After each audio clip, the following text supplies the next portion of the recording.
I'm Eleanor, and I've been a doctor for almost as long as I've been married to Richard. We've had our share of good and bad times, but those 30 years went by quickly. Our big, comfy house was always lively, especially when our sons, James and Oliver, were young. They were very different from each other, but each brought their own special happiness into our lives. Richard and I both worked hard as doctors to create a nice life for ourselves. Over the years, we bought a few apartments and rented them out for extra money. Everything seemed to be going well until one day when Richard came home looking very pale and serious. "Eleanor, we need to talk," he said, sounding very worried as he put his medical bag down. "I had some tests done last week and the results. It's cancer." The months that followed were a blur of hospital visits, treatments, and long waits. Richard fought hard, but the cancer was ruthless. Watching the strongest person I knew suffer like that was incredibly painful. No amount of medical knowledge could prepare me for it. One evening, while we were sitting quietly in the living room, Richard took my hand and said, "Eleanor, if things don't go well, make sure everything is taken care of for the boys. The will is all set. You'll be fine with money." Not long after, Richard passed away. His funeral was very sad. Family, friends, and colleagues came from far and wide to say their goodbyes, but what really got to me was the silence at home after everyone left. Seeing the empty spots where Richard used to be and his belongings just as he left them was heart-wrenching. A few days after the funeral, I was in the kitchen trying to sort out leftover food when James burst in, looking worried and angry. Oliver followed him, looking uncomfortable. "Mom, we need to talk about Dad's will," James said, getting straight to the point. I sighed and put down the cling film. "Yes, I know. Your father left everything to me. He wanted to make sure I was taken care of." James slammed his hand on the counter. "But what about me and Oliver? We're his sons. It's not right that we get nothing." Oliver tried to calm things down. "James, let's not argue right now. Mom is still grieving. We can figure this out without fighting." James glared at Oliver. "It's easy for you to say. You're not thinking about the future. I am." I leaned against the counter, feeling the pressure of their looks. "Your father and I built everything together. He trusted me to take care of things. But I hear you, James. I don't want to leave you out. So what now?" James said, crossing his arms and raising his voice. "Do we just wait until you decide it's time to give us our share?" "James, watch your tone," I said, losing my patience. "I am still your mother." Oliver stepped between us, raising his hands like he was trying to break up a fight. "Let's all calm down. This isn't helping." "Mom, maybe we can find a compromise," Oliver suggested. I nodded and rubbed my temples. "Here's what we can do. The apartments that your father and I invested in downtown." James interrupted. "Yes, those." I gave him a look to signal him to be quiet for a moment. "I was thinking you each take one. You can live in them or rent them out. I'll also give each of you $225,000 to help you get started." James was clearly calculating in his head. "And the rest, the house, the money, will stay with me for now. When I'm gone, it'll come to you." "As for your father's wishes," I said firmly, "James, this is fair. I know you want to argue more," but Oliver nudged him.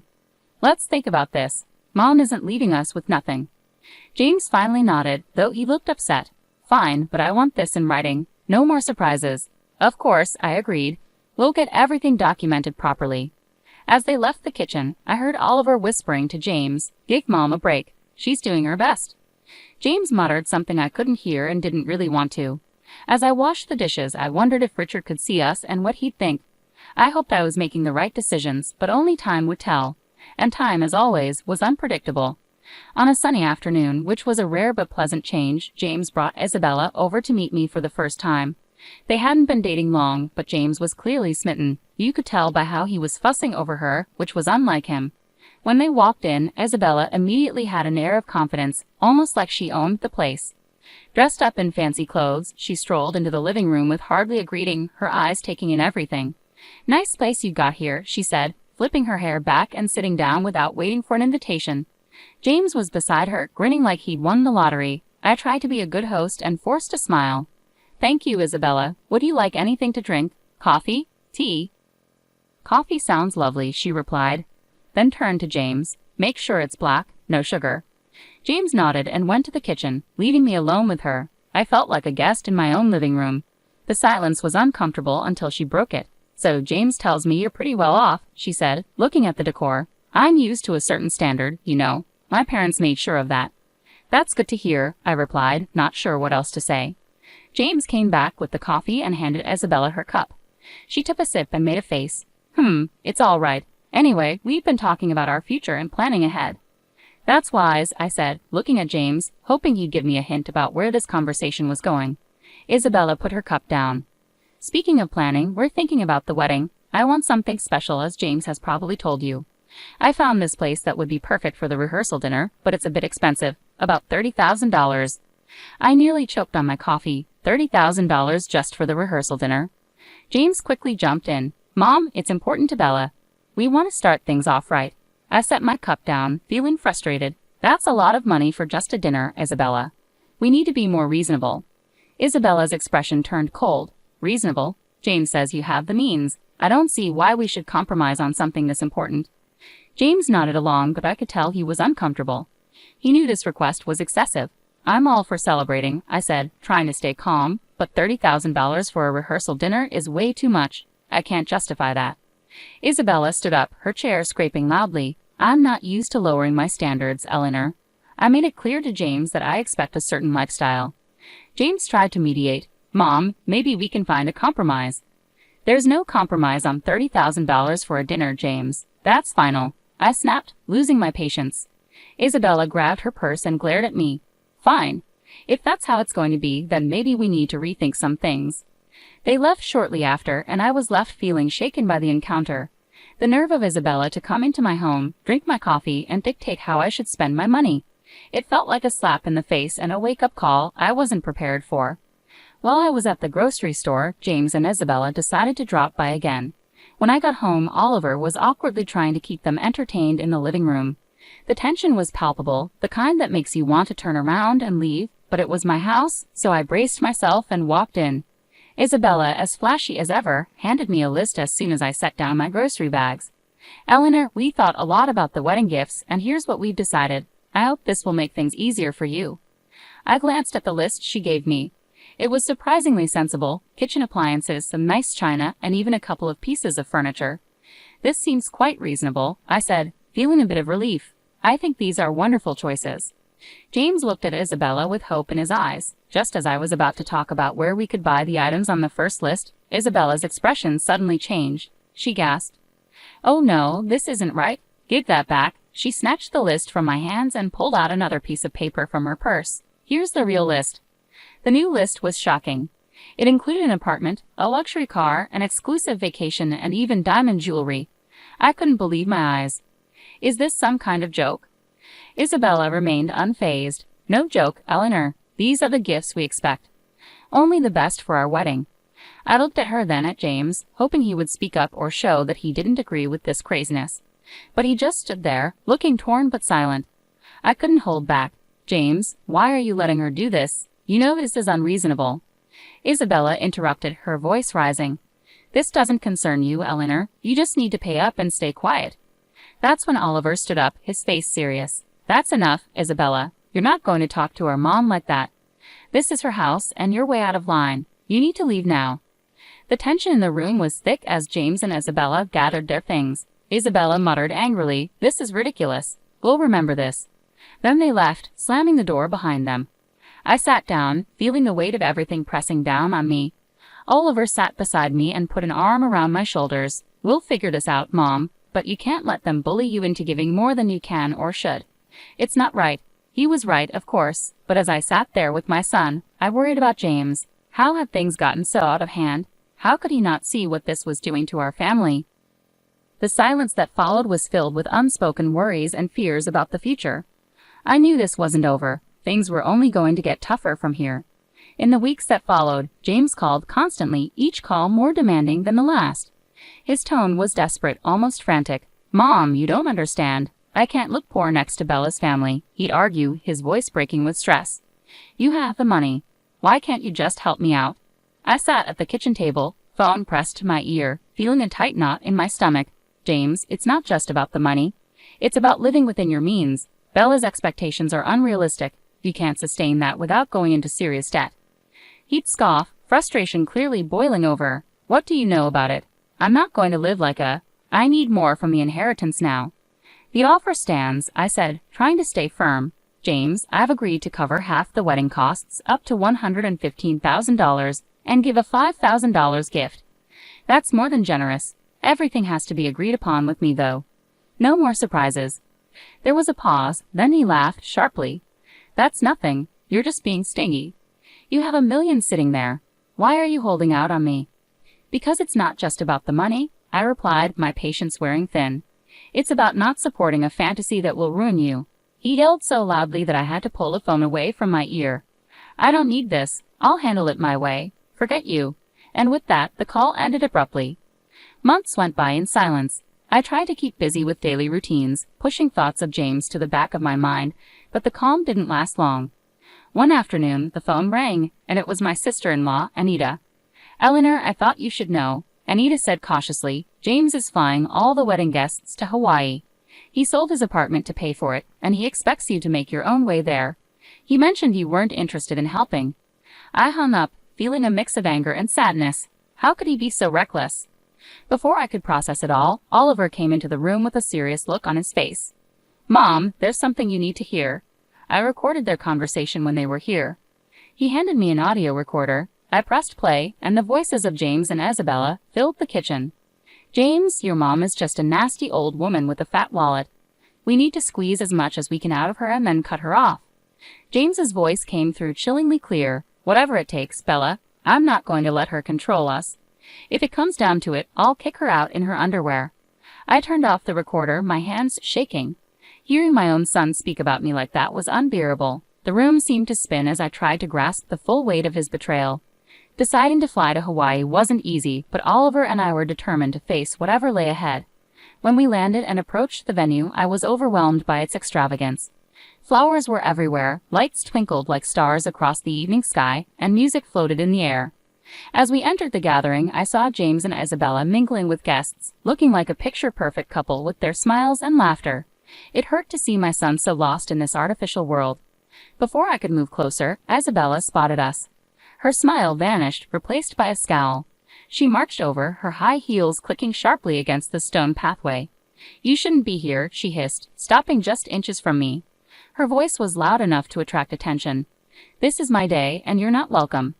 I was taken aback, but before I could say anything, her parents, who had overheard, approached us. Her father, a tall, stern-looking man, spoke first. "Isabella, that's no way to speak to your guest, especially not to James's mother," her father said sternly, his tone making Isabella's cheeks flush with embarrassment. Her mother, looking equally shocked, turned to me with an apologetic smile. "Eleanor, please come with us. Let's find you a place to sit." They guided us to a table at the edge of the setup, clearly an afterthought, with no proper setting. The ceremony soon began, but the speeches felt hollow given the tension. Then, unexpectedly, I was handed the microphone. I stood up, my legs shaky but my determination strong. "I came here today to wish my son and his new wife a happy future," I started, my voice steady despite my nerves. "But I also believe in honesty and integrity, qualities that have been missing from the events leading up to this day." Isabella's face went from pink to red, her eyes shooting daggers at me. I was asked for money time and again in amounts that no reasonable person would consider justifiable. When I couldn't meet these demands, I was threatened with separation from my family and future grandchildren. My voice cracked a bit, but I continued. Oliver, seeing my distress, stepped closer and placed a supportive hand on my shoulder. I nodded at him and then turned on the audio recording he had made. Isabella's voice filled the air, cold and calculating as she discussed how they planned to extract more money from me. James's voice agreed, saying he was prepared to leave me with nothing for his bride. The crowd's murmurs grew louder, filled with shock and disapproval. I turned off the recorder, the silence in the room heavy. I gave my son an apartment and $25,000, and it was still not enough. Today, I am making it clear, I will not be treated as an ATM or threatened. I am disowning James and Isabella. I wish them well, but from this day forward, I am choosing to remove myself from their lives. The reaction was immediate. Isabella screamed, her voice shrill and angry. "You've ruined my wedding. I curse you." Returning home was bittersweet. In the quiet of my house, I made a decision that even surprised me. I quit my job. After years of healing others as a doctor, it was time to focus on healing myself and rebuilding the life that had been torn apart.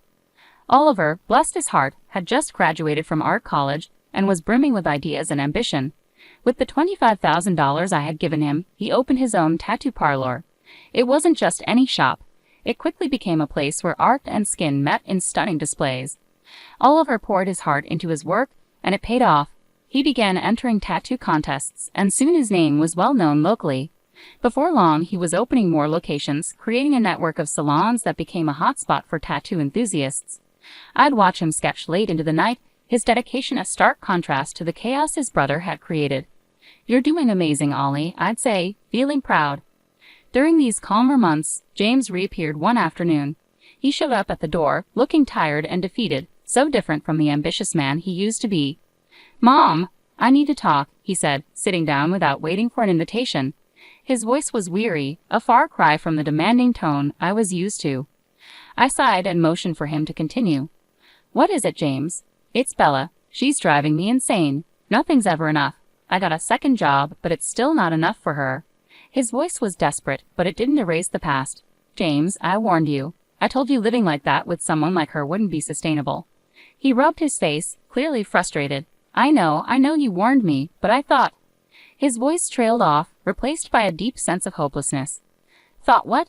"That money would magically appear just because you wanted it to." My tone was sharp, hardened by years of frustration. "Look at your brother. He started with the same amount and built something of his own without stepping on anyone." James bristled. "Yeah, well, not everyone's like Oliver, are they? I have a right to the inheritance too, remember? And when you're gone, it'll come to me." That was the last straw. "Get out, James," I said firmly.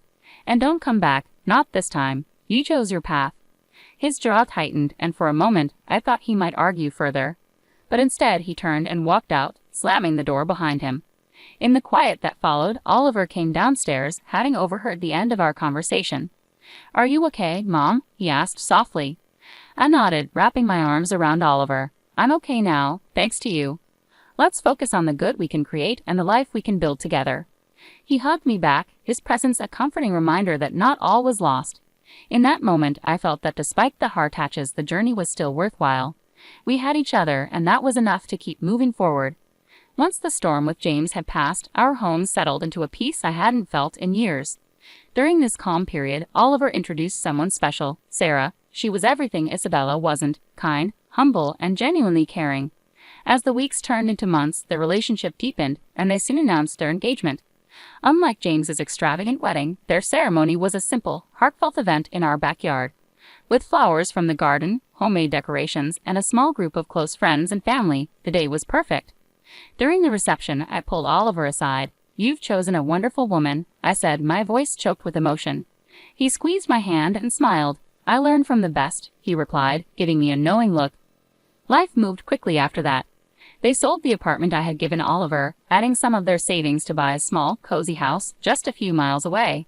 One sunny afternoon, while we were having tea in their new living room, Sarah shared some exciting news. "Eleanor, we're expecting twins," Sarah announced, her eyes sparkling with excitement.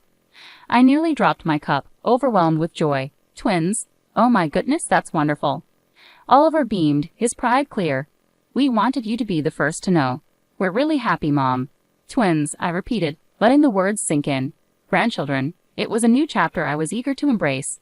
As for James, news about him was rare. The last I heard, he had divorced Isabella. She had taken almost everything in the split, leaving him to start over in a different city.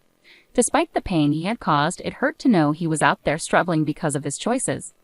One evening, as I was looking through old photo albums, Oliver came and sat beside me. He noticed a picture of James and me from years ago. "Do you ever hear from him?" he asked softly. I shook my head. "No. After everything, he's chosen his path, and I have to respect that, even though it breaks my heart." Oliver put an arm around me. "He's still my brother, Mom. Maybe one day he'll come around." "Maybe," I agreed, though I wasn't entirely sure if I believed it.